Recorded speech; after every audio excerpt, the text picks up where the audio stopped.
Kendall.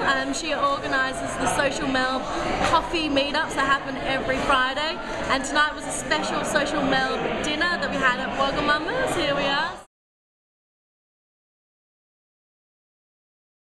Okay, so I originally started kind of working in a retail head office environment, and then from there I started to engage with media from our product perspective, and I really liked the magazine industry, and I kind of got a glimpse as to what it was like. So from there I decided I wanted to work in magazine publishing, and I went over and started working as in editorial at a kind of consumer-focused niche magazine publishing and a company located in Melbourne.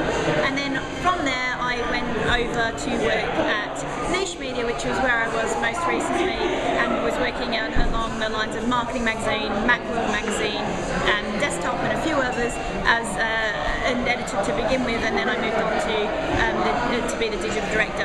And now recently I've just gone out on my own to do a bit of a mashup and what I like to call being a digital hobo. So, you know, living where I can in the world, and as long as I've got my MacBook Pro I should be fine. So it's all a bit of an experiment at this moment, and I should have more idea after I finish my master's thesis in marketing.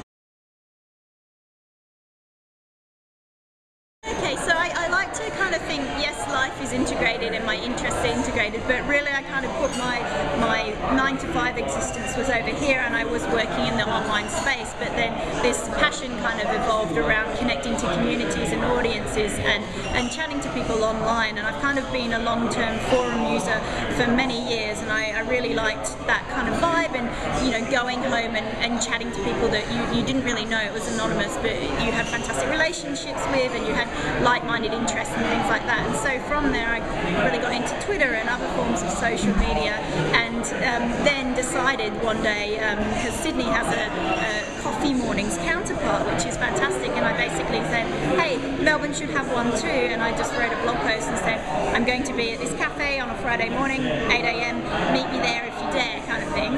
And when I got to the cafe, yeah, people were there, and it was great, and it was just amazing to kind of extend those relationships that you formed online, offline, and just connect further. And I think for me, everything that I do online is really supported by what I do offline, and vice versa. So a lot of the people that I have a really nice, you know, friendship that we formed, or we're doing great stuff together around certain courses that we're interested in, or business, is all kind of then reinforced by an offline relationship and contact and connectivity.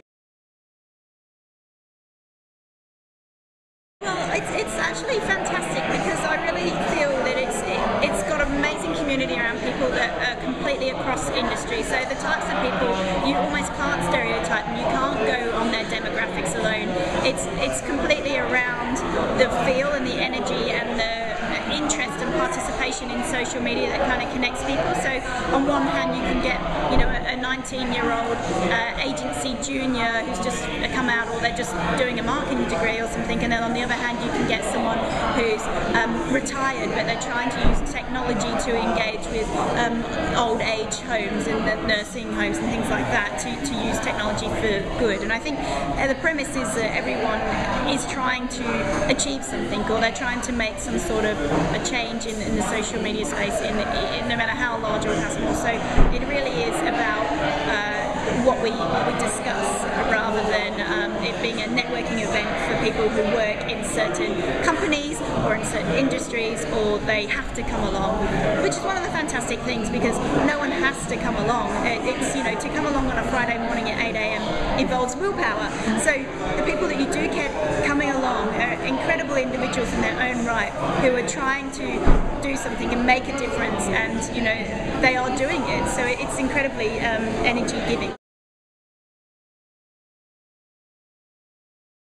This is the 6th dinner that we've done now, and we started getting into dinners because not everyone can come to the breakfast, and it just seemed like an organic progression to say, let's meet up again. And you know, we've tried like other venues, and this is the first time we've come to Wagamama, and part of it is now, because larger community. People have started to engage with us from their businesses and organisations. So Wagamama actually got in touch and said they were doing a national tweet up, and part of that was to support Save the Children Australia Charity Foundation, and they wanted to engage with the Social Mail crew and get them along, and it was just a free meal basically for a donation. So this is why it was different this time.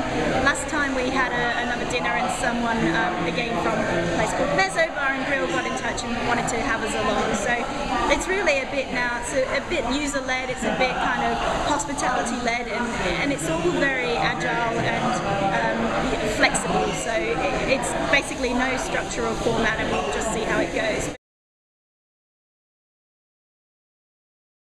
Well, what I kind of touched on before was that community aspect. For me, I really like championing a community and finding out their interests and really kind of talking to that community and listening and seeing what it is that drives them. And I think it kind of always comes down to the people. Like I've realised that in the last couple of days that for me it's completely everything is about people, and I really like to get in there and see how I can almost, it's not cliche, but help them. So like, what are they trying to do? How can we make it happen? And what do we need to do to get things on the roll, whatever they're kind of working on. And I think it's just about like building relationships. Like, yes, it's connections and whatever, but for me it's just that like kind of social energy and natural kind of desire to find people that are like-minded and to feel that you're kind of part of something bigger than just you.